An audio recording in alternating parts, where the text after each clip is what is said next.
right, let's take a look at this multi-step equation. We're going to begin by some distributing. I've got a 2 that needs to be distributed to the 3x and also to the 1.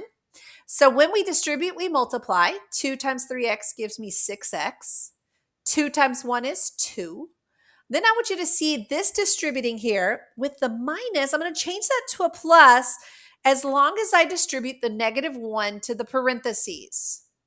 Okay, so I'm leaving the 5 plus negative 1 times x is negative x, and negative 1 times 3 is negative 3.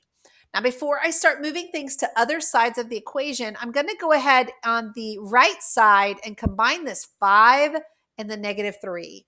And 5 and negative 3 would give me 2.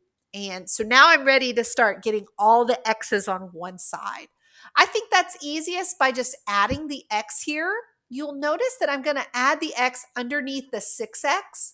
And that's because they are like terms. I want to add things that have the same variable and the same exponent. So 6x plus x gives me 7x. I want you to think about there being a 1 right there.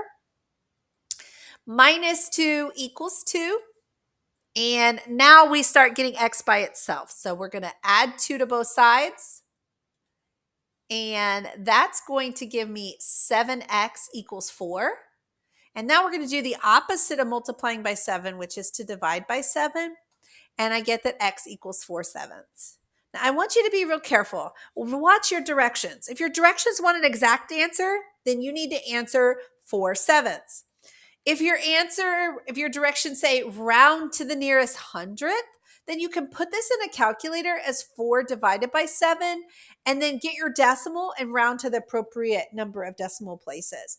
But if your directions say answer the exact answer or give the exact value, then you want to go with the fraction because you don't want to go to a calculator and then round.